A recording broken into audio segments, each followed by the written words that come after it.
मुझे कहना ये है कि ये विकार कहां तक पीछा करते हैं।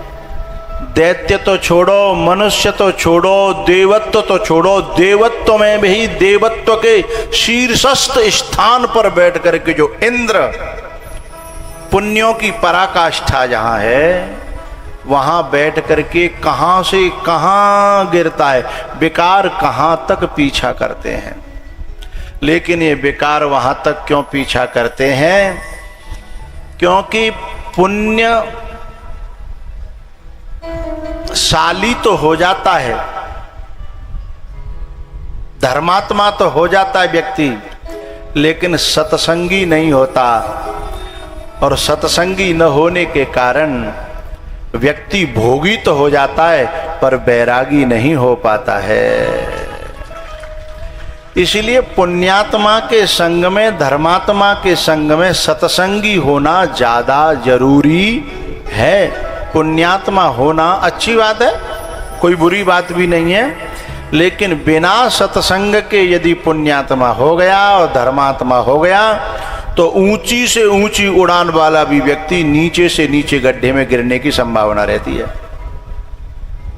भाई जो काम रावण पंचवटी पे कर रहा है, एत उत चेत ए चला भड़े हाई, वही काम तो इंद्र भी कर रहा है।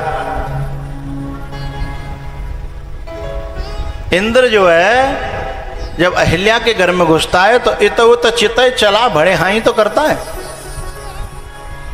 और यहां पे जो लेके जा रहा है, भाई सुखदेव जी महाराज ने क्यों भगा दिया कथा के मध्य में से, हैं?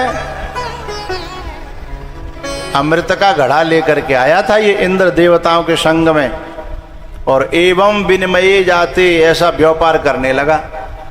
तो सुखदेव जी महाराज ने फटकारते हुए कहा, तू इसका अधिकारी नहीं है, क्योंकि तू न तो सत्संगी है न त्यागी है, तो अभक्तांश तांश विज्ञाय। बोले क्यों? क्योंकि इसके आंखें तो बहुत हैं पर सत्संग की आंख नहीं है। आंखें तो बहुत हैं, इंद्र के 2 आंखें नहीं है। तो इंद्र के 20 भी आंखें नहीं है, रावण के तो 20 हैं, शंकर भगवान के तो 15 ही आंखें हैं, कार्तिकेय के 8 ही आंखें हैं, नहीं कार्तिकेय के 12 आंखें हैं, और ब्रह्मा जी के 8 आंखें हैं। इन सब में यदि आंखों की बात करी जाए तो इंद्र के पास सबसे ज्यादा आंखें हैं। इंद्र के पास में 1000 आंखें हैं। इंद्र से आंखों के मामले में केवल एक व्यक्ति और ऊपर है, बाकी नहीं है। लोचन सहस, सहस माने 1000, लोचन सहस 1000 आंखें हैं। और पता है रास्ते में ये चुरा करके ले जा रहा था कयादू को, हिरण्यकश्यपु की पत्नी, जिनके पेट में प्रहलाद जी पल रहे हैं, उनको चुरा के ले जा रहा था। बीच में नारद जी मिले। नारद जी ने कहा, अरे इंद्रदेव जी महाराज कहाँ जा रहे हो, और ये कौन है, कहाँ ले जा रहे हो? बोले ये जो है ना उसकी राक्षस की पत्नी है, इसका गर्भपात करूंगा मैं। नारद जी ने ऐसा फटकारा इंद्र को, अरे अंधे, और ये 2 आंख वाले अंधे हो तो कोई बात नहीं, या 4 आंख वाले अंधे हो जाए तो भी कोई बात नहीं, और तू तो 1000 आंख होते हुए भी अंधा है। बोले क्यों, मैं कैसे अंधा हूं?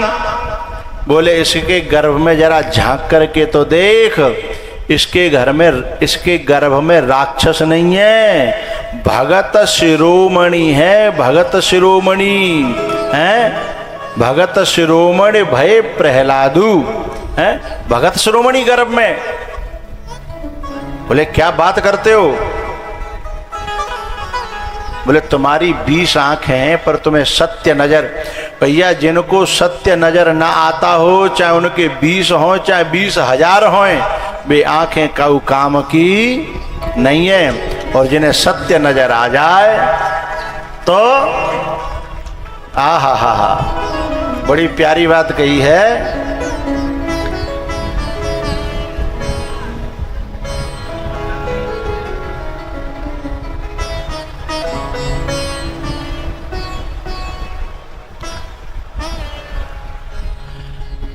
यहां तो 1000 आंखें हैं, लेकिन सत्य नजर नहीं आ रहा। और एक ऐसे भी महापुरुष हुए हैं जो अंधे हैं और उन्हें सत्य नहीं परम सत्य नजर आ रहा है।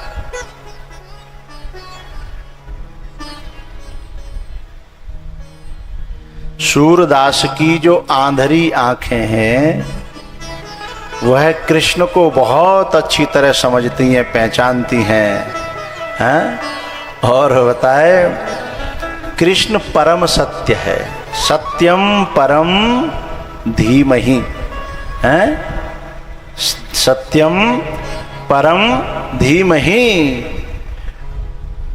तो घनश्याम को देखने के लिए चाहिए सूर की आंधरी आंखें। ये आंखें हो या न हो, लेकिन भीतर अगर भाव की, प्रेम की, श्रद्धा की आंखें सूरदास जी की तरह खुल गई हैं, उन्हीं को सत्य और उन्हीं को परम सत्य नजर में आता है, बाकी नहीं आता संसार वालों को। लोचन सहसन सूज सुमेरु, ऐसा कहकर के इंद्र को समझाया। इंद्र ने कहा कि तो फिर अब मुझे क्या करना है, इनको मैं ले तो आया। तो बोले कोई बात नहीं, तुम यहीं छोड़ जाओ, आश्रम में आराम से इनका पालन पोषण होगा और मेरे आश्रम में भक्त का जन्म होगा, वहीं यहीं इसकी शिक्षा दीक्षा हो जाएगी, मुझे बहुत अच्छा लगेगा।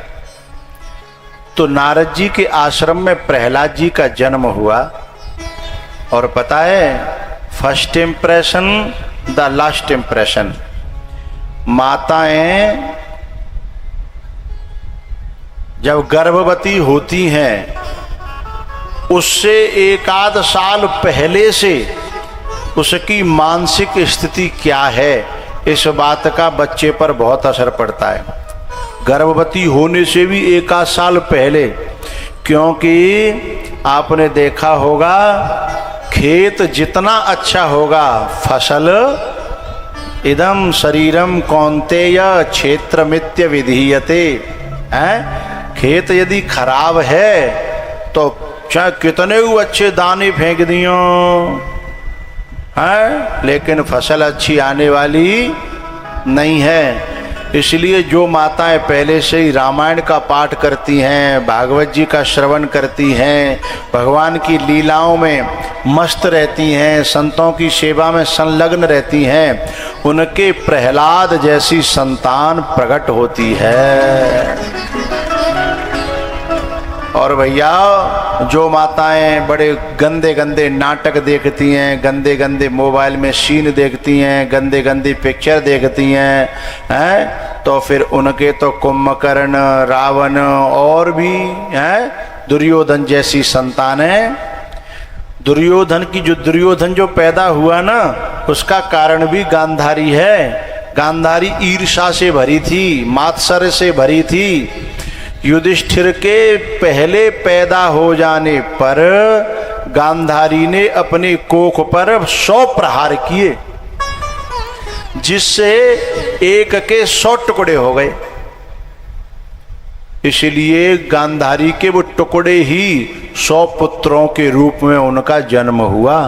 तो जो ईर्षा से भरी है, मात्सर से भरी है, द्वेष से भरी है, उनके प्रहलाद पैदा नहीं होंगे, उनके अर्जुन पैदा नहीं होंगे, उनके तो दुर्योधन और दुशासन ही पैदा। और जो कन्हैया के लिए समर्पण से भरी है कुंती, कुंती क्या कहती है भगवान से कि सुख भी मुझे प्यारे हैं, दुख भी मुझे प्यारे हैं, छोड़ूं मैं किसे भगवान, दोनों ही तुम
कांटों से भी प्यार।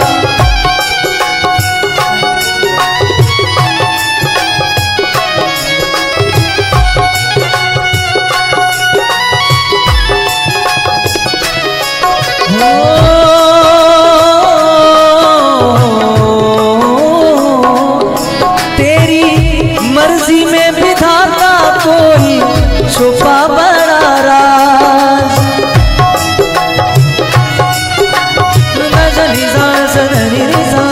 तेरी मर्जी में विधाता कोई छुपा बड़ा राज। दुनिया चाहे हमसे रूठे तू ना होना नाराज।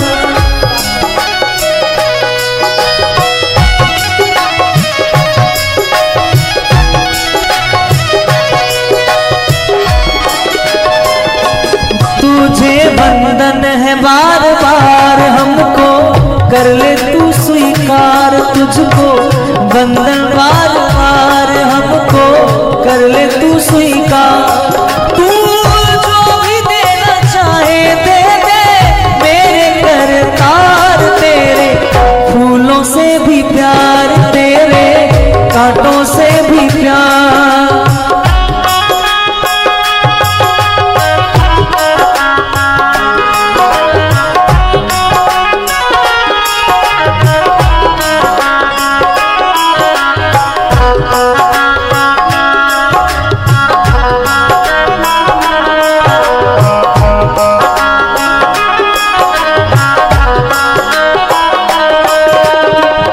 कुछ लोग ऐसे होते हैं जो जगत को पाने के लिए जगदीश को ठुकरा देते हैं या जगदीश को ब्लैकमेल कर लेते हैं।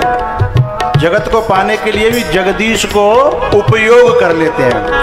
और कुछ लोग ऐसे होते हैं जो जगदीश को पाने के लिए जगत को ब्लैकमेल कर लेते हैं या फिर जगत को ठोकर मार देते हैं। जगदीश की यात्रा में या तो जगत काम आ जाए और काम ना आवे तो फिर ठुकरा दिया जाए। ऐसे लोग कुंती की तरह जब संतान पैदा करते हैं तो 5 पांडव पैदा करते हैं साहब। या फिर ऐसा वीर कर्ण दानी पैदा करते हैं जिसके मुकाबले कोई होता है। कुंती कहती है चाहे अपने सब रूठे चाहे हो बदनामी। अपने सब रूठे चाहे हो बदनाम। श्याम सुंदर की मैंने कर ली गुलामी। अपने सब रूठे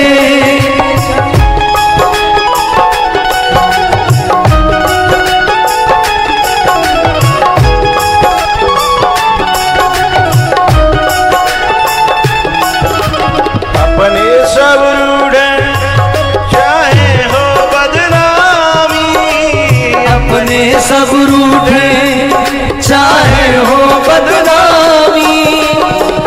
श्याम सुंदर की मैंने कर ली गुलामी। अपने सब रूठे रोज सुनूं मैं सत्संग जाकर तुम्हें रिझाऊं तेरा नाम गाकर। कोई कुछ बोले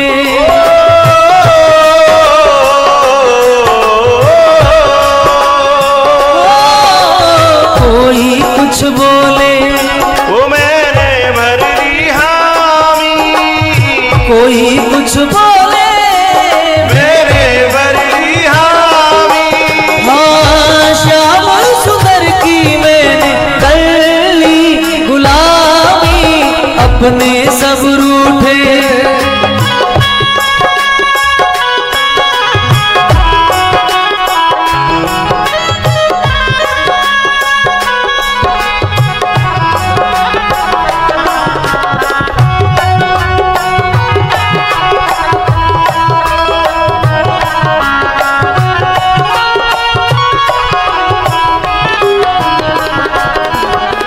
पाप पुण्य का मैं कुछ ना जानू।